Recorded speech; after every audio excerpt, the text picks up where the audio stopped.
What's up, Sooner Nation? Welcome to the SI Sooners podcast. Parker, this season, I don't know, man, it's like been an Apollo rocket or something. We had liftoff. We had stage 1 separation after the first open date. We had stage 2 after the Texas game. And now you and me are about to go through stage 3 of the rocket boost, whatever that is, that got those guys to the moon. Our third open date of the 2020 season. I don't know about you, but after 3 straight road trips into Texas and getting home at 2 a.m. Saturday night after the Kansas game, which was at home in Norman, Oklahoma, I'm ready for an open weekend, man. How about you?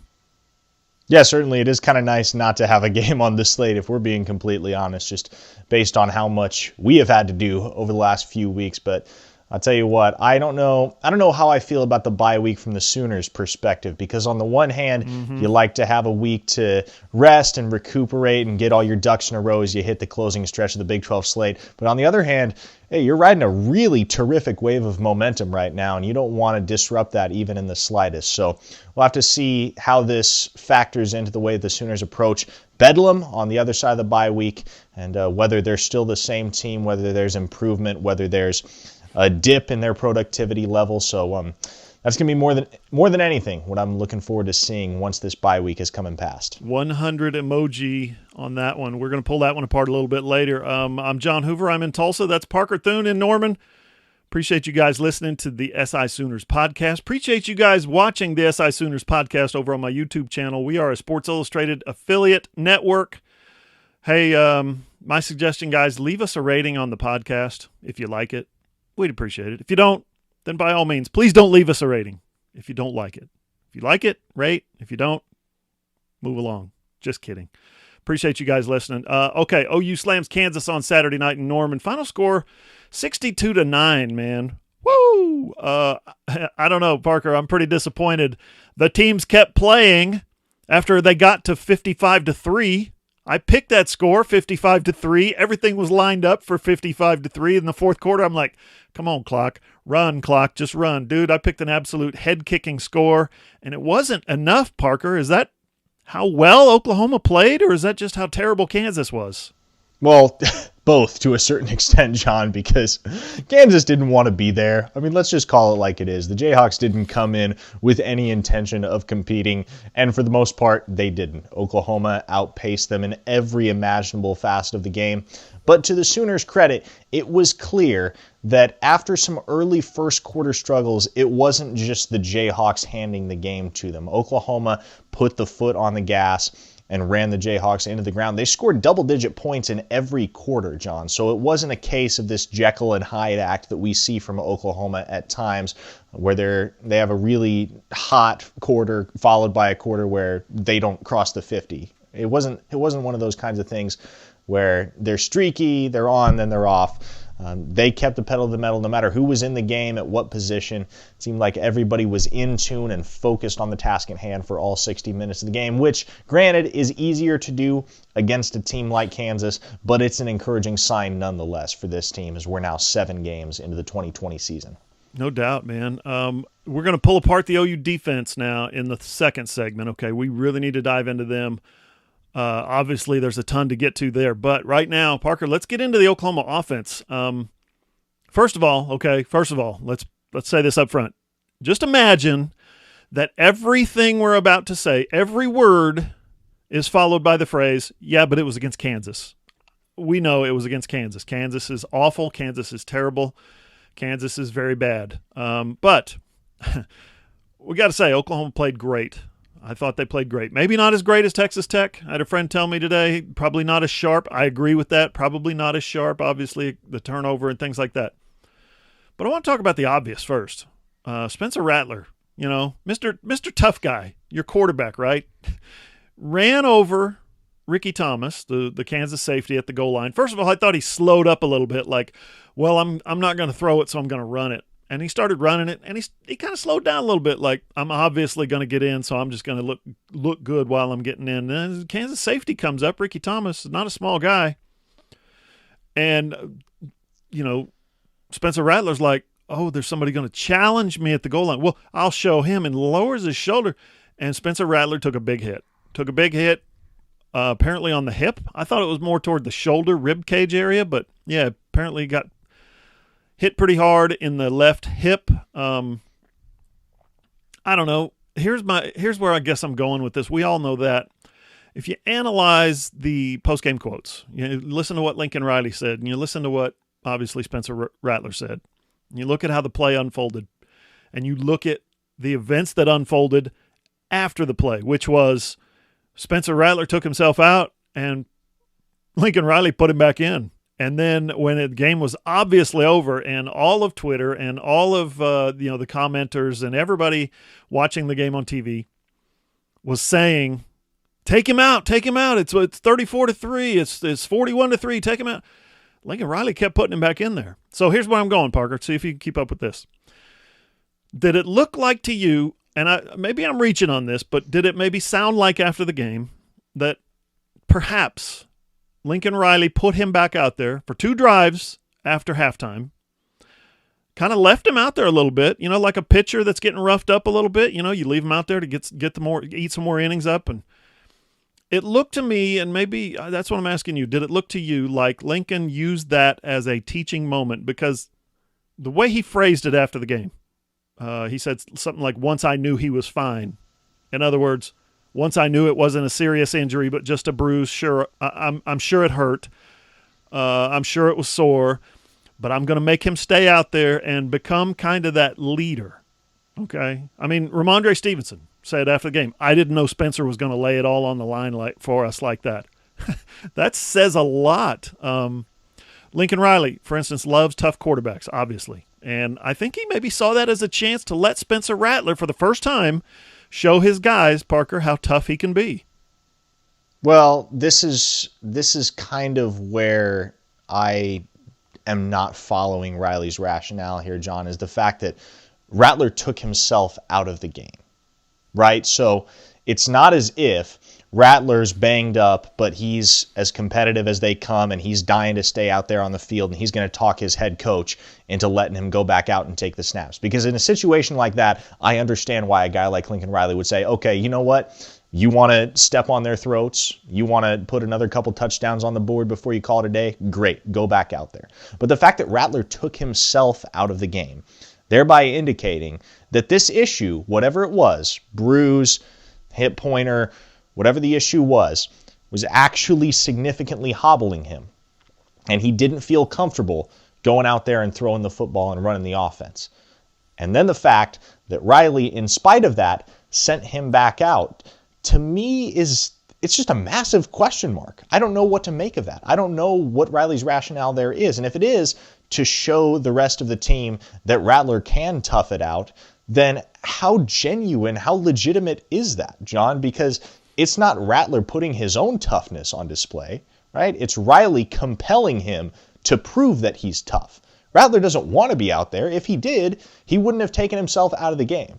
So it's just a very strange situation all the way around. And I understand where Rattler's coming from, right? You're hurting. You're up big against a team that you know you're going to beat and you know has no chance of competing with you. And to be honest, you're the straw that stirs the drink in the Oklahoma offense. You don't want to put yourself in danger of missing multiple games down the road should you aggravate that injury. So, to me, I get Rattler's side of this a lot more than I get Riley's. And I really am curious, and hopefully we get a chance to follow up with Coach Riley on this, but it doesn't make a whole lot of sense to me that Riley sent Rattler back out there. Because like I said, all things considered, he probably shouldn't have been in the game at that point anyway, given that he was already banged up and given that the Sooners had a comfortable lead, but especially to send him back in after he took himself out. I've never seen anything quite like that from a football coach, John. I really haven't. Yeah. I'm really trying to dig through my memory of all the football games that I've watched over my years on this earth, and I've never witnessed a situation like that. I haven't.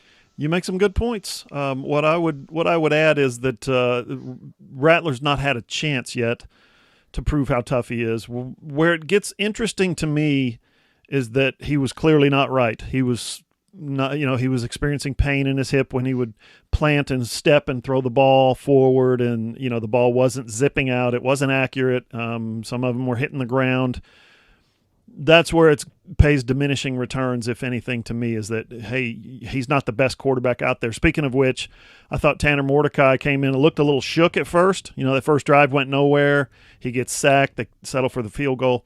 But when Rattler did come out, I thought Tanner Mordecai came in and really acquitted himself well. I mentioned Ramondre Stevenson earlier. Speaking of Ramondre Stevenson, my gosh, 164 total yards, just 15 touches, 2 touchdowns. We had a question in last week's mailbag, remember, is he the next Marcus Dupree? To which I said, of course not. But older Sooner fans might recall Marcus's game. I can't remember exactly. I think it was Kansas State, where he carried the football like 11 times. And you go back and watch, and he never actually got tackled. Never once was he taken to the ground. They chased him out of bounds 4, 5, 6 times, whatever it was, and he scored like 4 touchdowns, but they never actually brought him to the ground. And I said, of course, last week, no way, there's only one Marcus Dupree, right? I said that. It was on record, and I still say that. But Parker, Ramondre's game against Kansas on Saturday night reminded me of that a little bit. He did get tackled, but certainly never by the first guy. Not once, I don't think.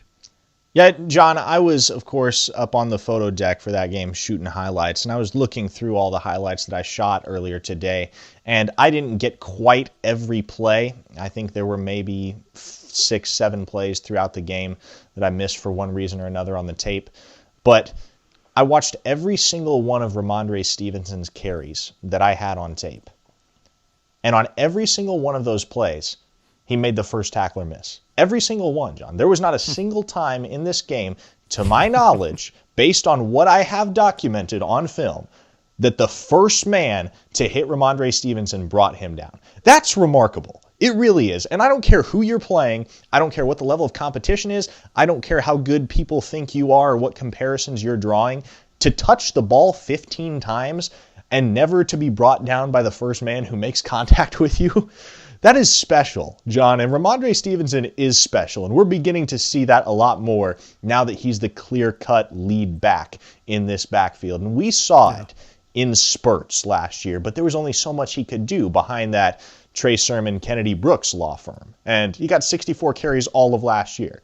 He's going to get plenty more than 64 carries over the next 3 weeks, I would venture to guess, if he continues to do what he's done with as many touches as he did, especially this last Saturday against Kansas. 15 touches, 164 total yards, and 2 trips to the end zone.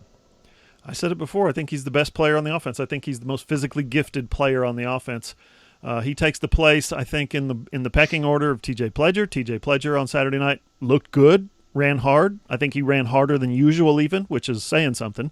What do you think of Jaden Hazelwood, and what do you think his long-term boost is to this offense for this year? Well, I think the goal for Hazelwood on Saturday was just to get him back up to game speed. You weren't going to roll him out there for 60, 70 snaps against Kansas because, he's been out for 6 months, and especially heading into the bye week and heading into a big matchup with Oklahoma State, you want a guy like him at full strength. So I don't think the goal was ever to get him 60 or 70 snaps or to get him 10 or 12 targets. The goal was just to get him running some routes, target him a couple times, work him back into the offense. He had 1 catch for 33 yards, I think on 3 targets, if my memory serves me correctly. So, I think he's a guy that, especially when you look at what he brings to the table physically, he's going to be one of the best assets that Spencer Rattler has in the passing game. It's just a matter of how quickly he can become acclimated to an offense that has already functioned at quite a high level without him. So it's on him to reinsert himself into the picture and find his niche, because the way that this Sooner offense is firing on all cylinders, he doesn't need to be there, quite honestly. And sure, his presence is a huge boost, but the way that Riley set up his offense over the first 7 games of the season didn't take into account that Hazelwood was going to be rejoining the team. At least that's not what it seems like. You got a guy like, you don't throw a guy like Marvin Mims out there as much as the Sooners have if you're counting on Hazelwood coming back and being the guy in the offense. So the Sooners have a multitude of weapons, a multitude of guys that can contribute in the passing game for Rattler. And so to me, Riley's spoken very highly of the way that Hazelwood handled the injury situation and continued to prepare as if he was playing every single week. So I'll be interested to see how that manifests itself with a full game's workload for Hazelwood out wide, and I think we'll see that to a certain degree against Oklahoma State. And I know your biggest concern right now is for the knees of Austin Stogner. I made a mental note of that. I'm disappointed in myself. Be sure and ask Lincoln Riley about Austin Stogner and the hit and the prognosis and all that. I just forgot. Like everyone else did, apparently, I forgot. Feel bad. I should have asked. I'm not sure he would have given us much of an answer, but I wish we'd asked. Either way, the Sooners have an open date, a bye week, whatever you want to call it, before they host Oklahoma State. You think we see Stogner on the field on November 21st? I think you do, John. You got to bye, like we said. Gives him some extra time and extra space to recover. And, it wouldn't be shocking to me if they held him out of action, especially because it looks like right now Braden Willis is going to come back for that Oklahoma State game. So that's another thing you have to keep in mind is the Sooners are adding another big piece to that H-back position. And Jeremiah Hall has been fantastic, and Mikey Henderson is really emerging as one of the future stars in this Oklahoma offense. So there's not going to be any need to play Stogner. I think if there's any question as to his ability to function at 100% on the football field, but he'd certainly be nice to have going up against a team in Oklahoma State that can put some points on the board if nothing else. Mm-hmm. Yeah, you need to find some mismatches against that Oklahoma State defense, which we'll talk about coming up in the final segment. Listen, Hazelwood keeps coming on. Marvin Mims is obviously the man. Theo Weiss is making strides, I think, is becoming an elite receiver, although he dropped another touchdown. That's certainly not good. I thought Drake Stoops really showed some value the other night. He was good. But, man, Parker, like late in the third quarter, early in the fourth, I looked at the stats. Charleston Rambo was on the stat line with 0 catches.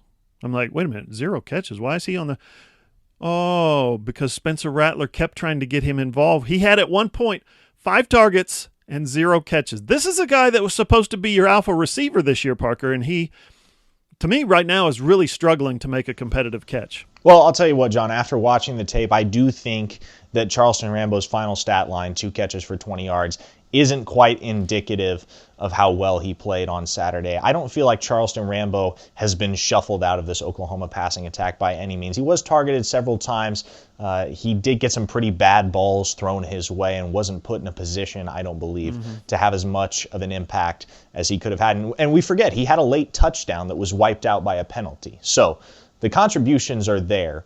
The opportunities are there for Rambo. It just hasn't all come together, I think, the way a lot of people expected. But fortunately, and I know I touched on this earlier, I'll say it again, though, Charleston Rambo doesn't need to be a guy that gets you 100, 150 yards and a couple touchdowns a game for this Oklahoma offense to play at a very high and very efficient level. So he's going to be more of a luxury piece than anything right now. I don't think that he's currently the primary weapon in the passing game for Spencer Rattler the way a lot of people expected he was going to be heading into this season. But he's very much still a dangerous deep threat and a guy that can stretch the field. And if nothing else, he's creating opportunities for other players by drawing tight coverage from usually the opponent's best defender. Up next on the SI Sooners podcast, the real stars of last night, the Oklahoma defense. Trade Pros Heat and Air in Oklahoma City.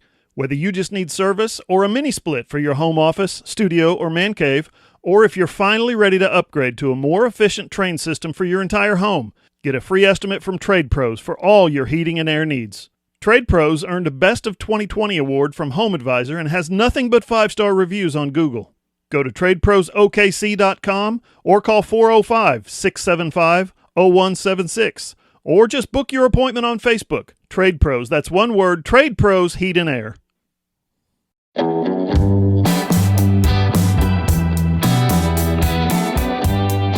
Follow SI Sooners on Twitter at all_Sooners. Find Parker at Parker Thune. I'm at John E. Hoover.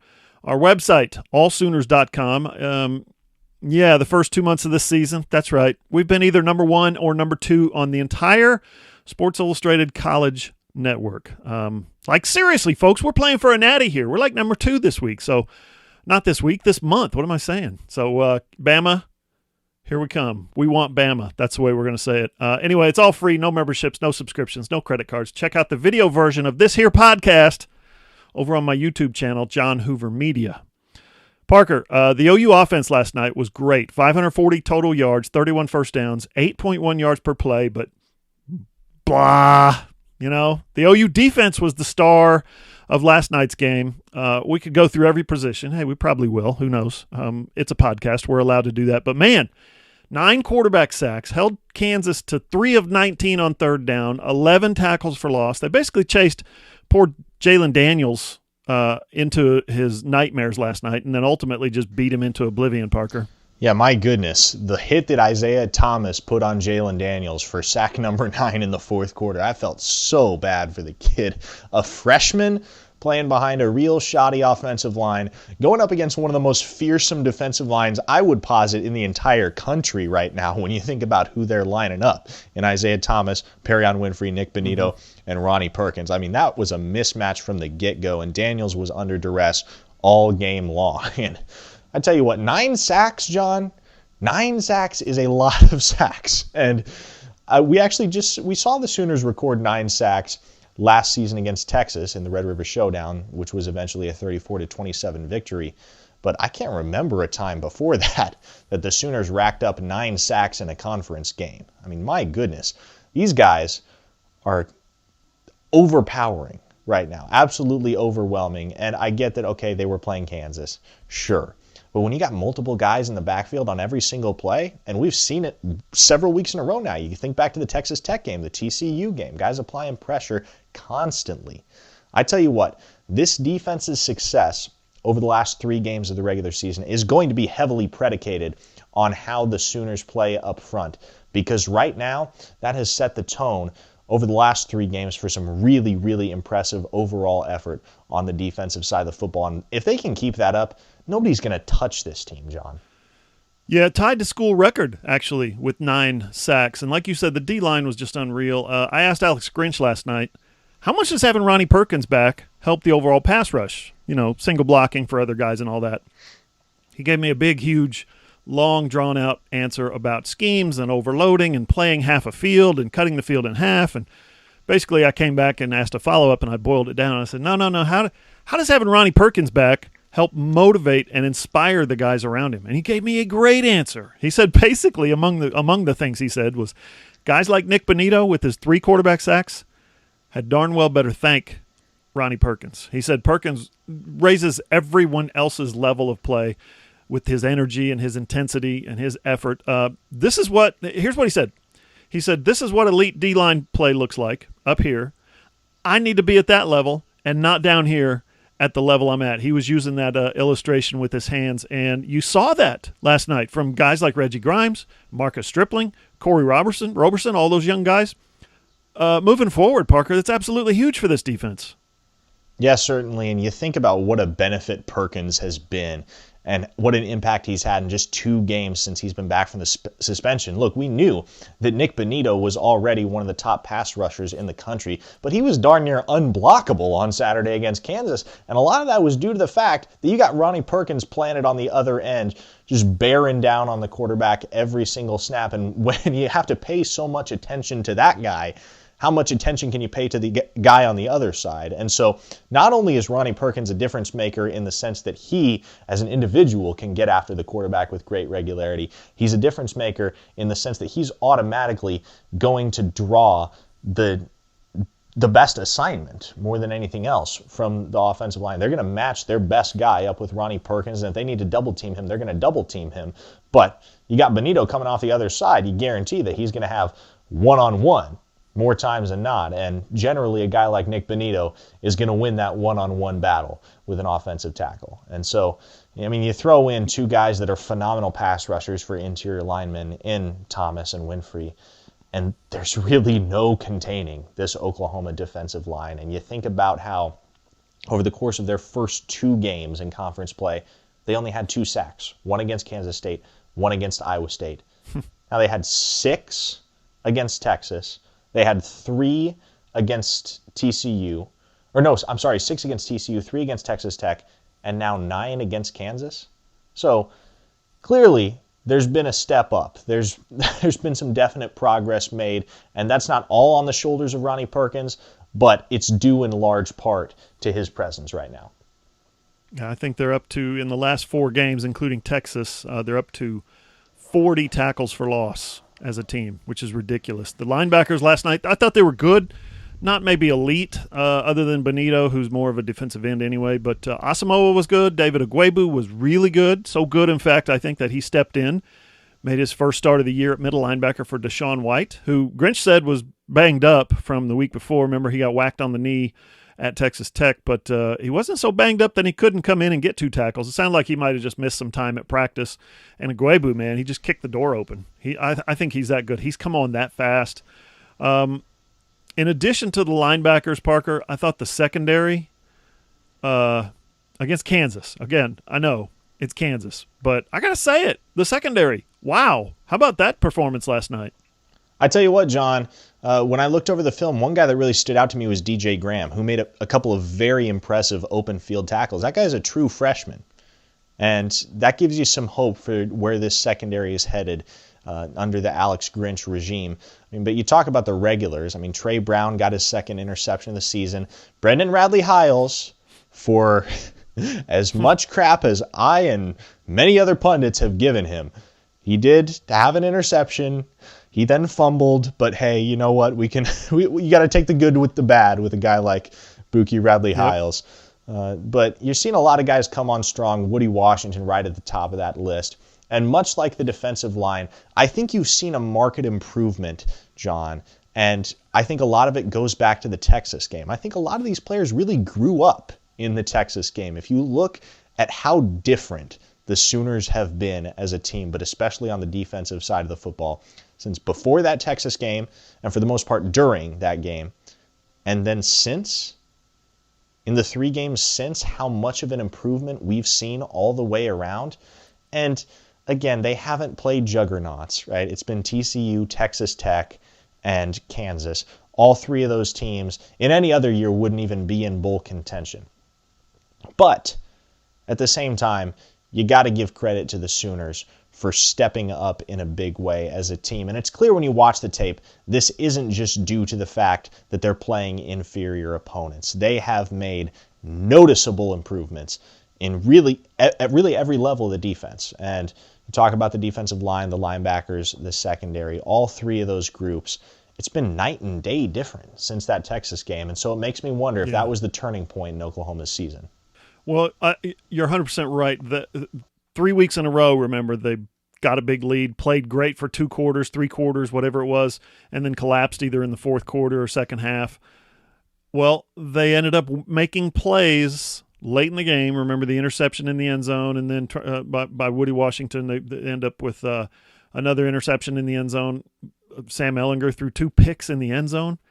That does wonders for your confidence, I would think. And I think, gutting that game out and winning ultimately in the Cotton Bowl, and coupled with the confidence that comes out of that scenario, along with like you said, TCU's not very good, Texas Tech isn't any good at all, and Kansas is obviously obliviously bad. Those 3 things that come together, and I think you're starting to see an Oklahoma defense. And listen, this Oklahoma defense is a little bit shell-shocked this season. They've got reason to tuck their tail between their legs, but that's where you get impressed, is by the amount of work that they've done, the amount of progress that they've made. They're playing I'll say it this way, they're playing to a different standard than what they did in the first few weeks. And the secondary has been beaten by worse teams than Kansas, all right? Missouri State, had a couple of plays. Kansas State's not supposed to be chucking deep balls like that on OU, making it look effortless, and they did. And you saw busted plays, missed tackles, crazy coverages against Iowa State and Texas. And you look at last night, the standard that Kansas couldn't reach. Their only touchdown of the game, last play of the game, came against a bunch of freshmen and walk-ons. So otherwise, this OU defense goes through a Big 12 game, giving up just 3 points against Kansas. I know, again, against Kansas. But I thought it was amazing performance by the defense, including the DBs. Trey Brown, as you mentioned, Buki had that. I mean, poor Buki, gave it right back. Only Buki could fumble the ball on an interception, fumble it back to a team like Kansas, inches to go on the sideline, punched out by a guy who stepped out of bounds first. That could only happen to poor Buki Radley-Hiles. But I thought he played good last night. I thought he played one of his best games of the year, obviously, again, against Kansas. But That kind of play could only happen to him. Woody Washington started again at corner. Wasn't a one-time thing. Wasn't a fluke. I was starting to think he's taken Jaden Davis's spot. Trey Norwood came in, made more plays. He can be trusted now, I think, a little bit more than before.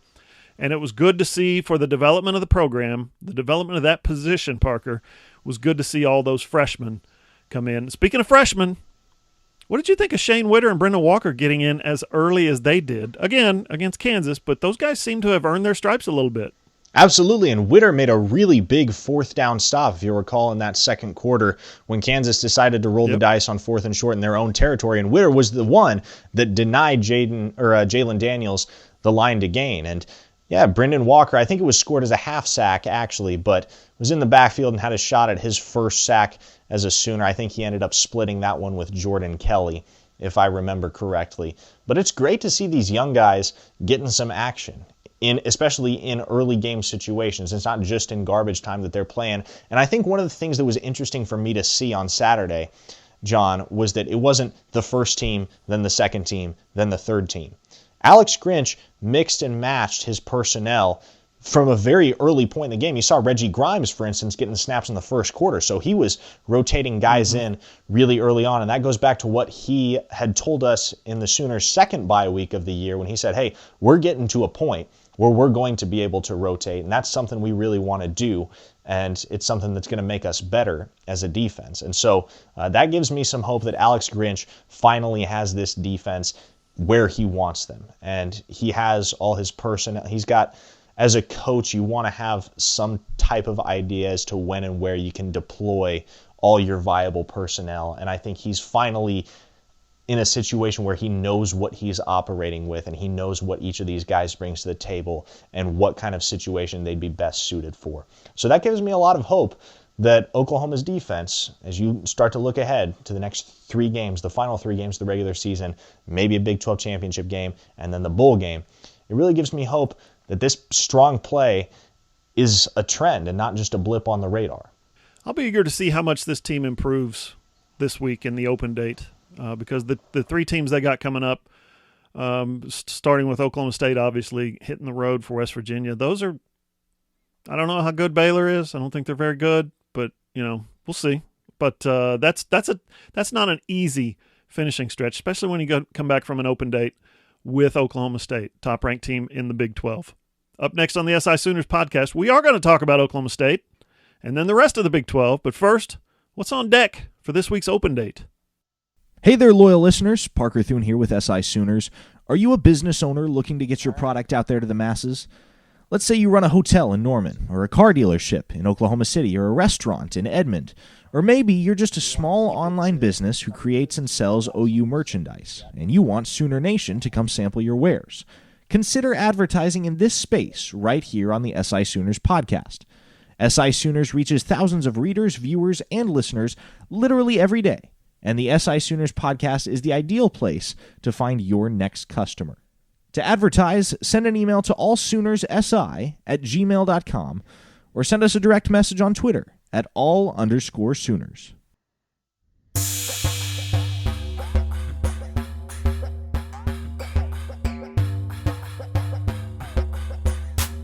Final segment of the SI Sooners podcast. Sooners have an open date this week, so they're not going to lose. We know that. I don't know if this is a great time for it, as Parker mentioned in the first segment. I mean, this team, listen, they're playing great right now. I thought they showed some improvement in some more areas last night, offensive line, defensive line, secondary. We've talked about that, but it is what it is. As Bob Stoops used to say, as Lincoln Riley has said, the open date is the open date, bye week, whatever you want to call it. And so there it is, Parker. What do you think this team needs to focus on now moving ahead? We've seen, like I said, lots of improvement, really kind of across the board. I can't think of a position where you look at one guy or one position and you look back on their performances this year and say, they're still not very good. They haven't really done much. No, I think everybody and every position has improved. Maybe I'm looking at it through some certain colored glasses. I don't know. But what do you think? You think they've got enough work to do, enough places to do some work in this open date, for the finishing stretch that's coming up?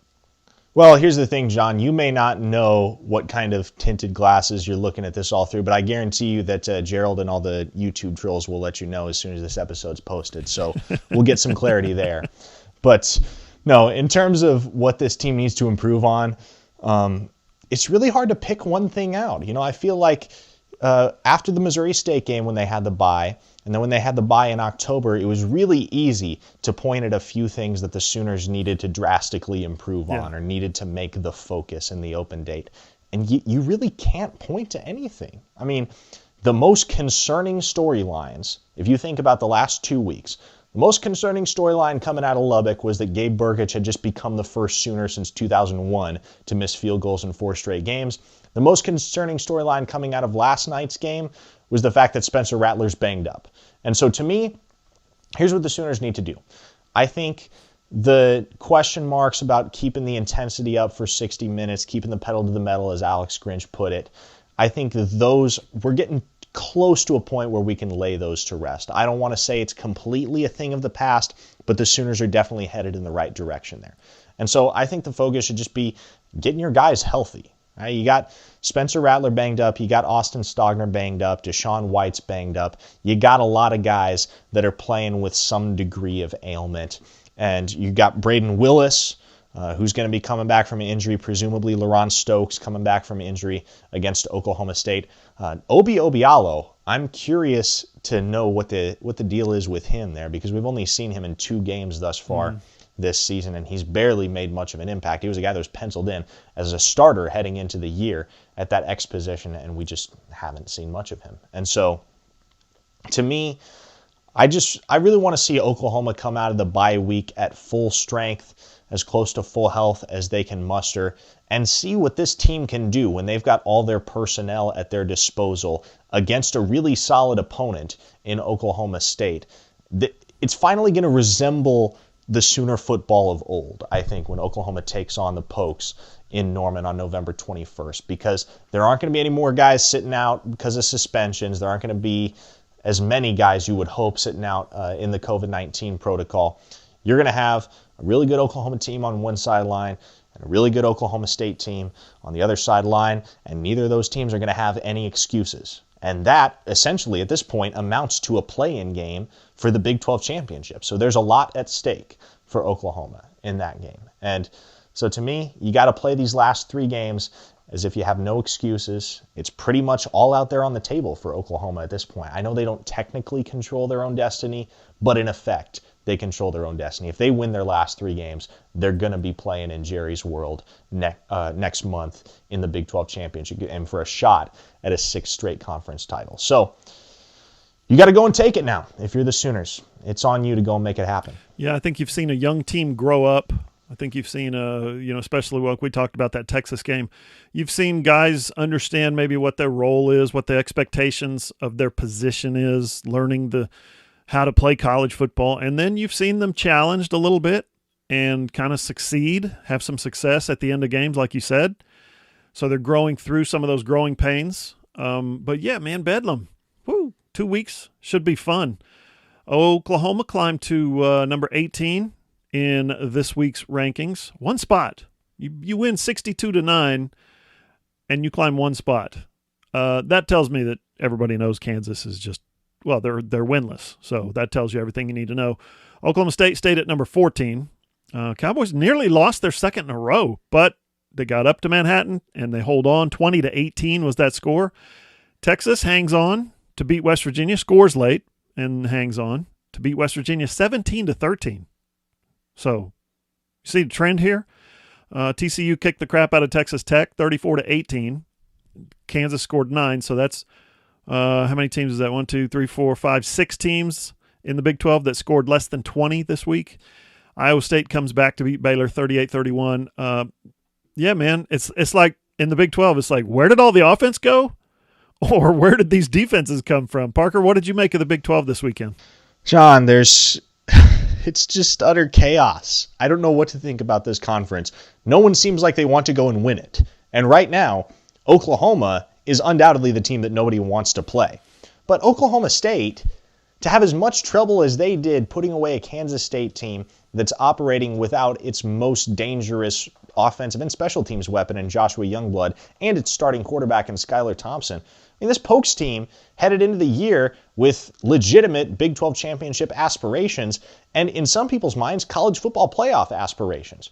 Then you got Iowa State, whom, I mean, they looked like the best team in the Big 12, no questions asked. Probably up until this week when they got all they could handle from a Baylor team that is quite simply not good. And it's just so indicative. I mean, it's so 2020, John. That's really what it amounts to. This has been the year of the unpredictable in college football. Right now, after Clemson lost to Notre Dame, I mean, who saw that coming? That was the kind of game that Notre Dame always loses, and that was the kind of game that Clemson, they're the kind of team that always wins those type of contests, it seems like. But think about the fact that right now, the longest winning streak in the nation, John, belongs to Hugh Freeze and Liberty, who have won 9 straight games. I thought it was Notre Dame at 12. Have they won 12 in a row? I thought that's what I'd seen. Perhaps. I might need a fact check on that. I have to look that one up.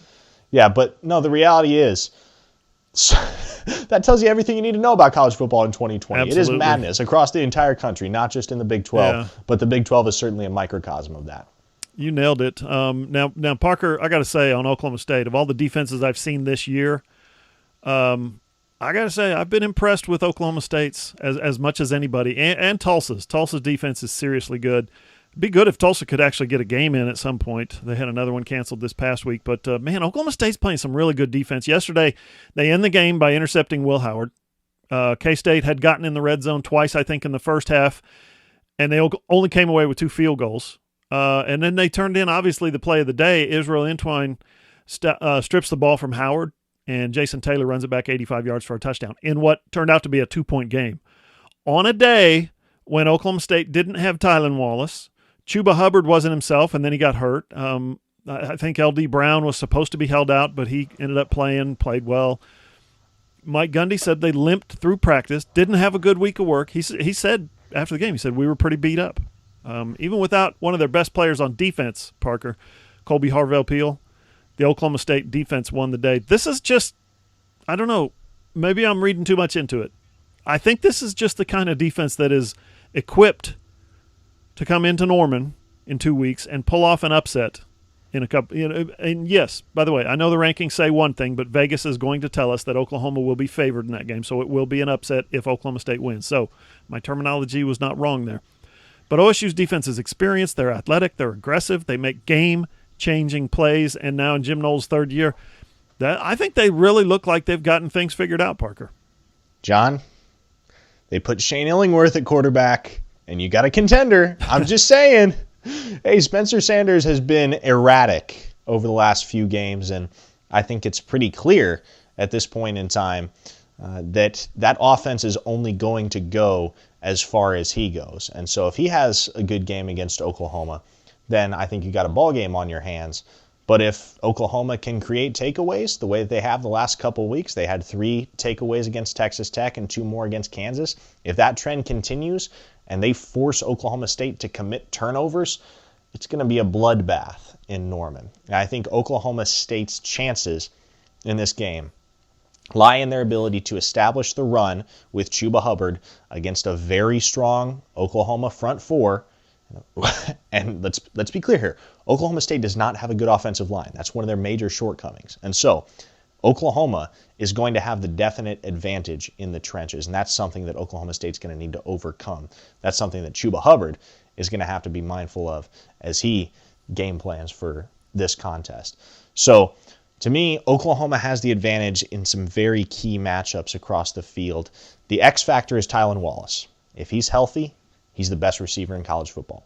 And if Spencer Sanders or Shane Illingworth can get him the ball, then I think Oklahoma State can get to a point where they can put some points on the board and engage Oklahoma in a shootout. And you mentioned the defense. They do have a very strong defense, especially in the secondary. Colby Harvell-Peel's health is going to be of preeminent concern heading into the game in Norman against Oklahoma. Mm-hmm. But Oklahoma State certainly has the pieces. It just hasn't come together yet. And I'm wondering what's missing. And there's no easy answer right now. It could just be that they're banged up. But you're gonna have a game on your hands in Norman in a couple weeks, John. I don't think either of these teams is gonna lay down and die. We're not gonna see the type of bedlam blowouts that we've seen in the past. I think Oklahoma State is gonna come to town with the intent to establish that they are the better football team in the state of Oklahoma this year. Is that the case? We'll have to see how it plays out. Leave it to our good friend Dean Blevins, who asked Lincoln Riley on his coach's show tonight about the health and well-being of not just Austin Stogner, but Spencer Rattler. And Lincoln Riley said tonight on the coach's show that they're fine. He expects them to play in 2 weeks against Oklahoma State. Our next podcast drops Sunday. You can listen to the SI Sooners podcast on iTunes, Spotify, Google, iHeart, or wherever you get your podcast, or on your Amazon-enabled device. Just say, Alexa, play the SI Sooners podcast, or just go to allsooners.com, click on the player, and listen right there on the web, on your phone, your tablet, your computer, whatever you like. And you can always watch the video version over on my YouTube channel, John Hoover Media. For Parker Thune, I'm John Hoover. See you guys.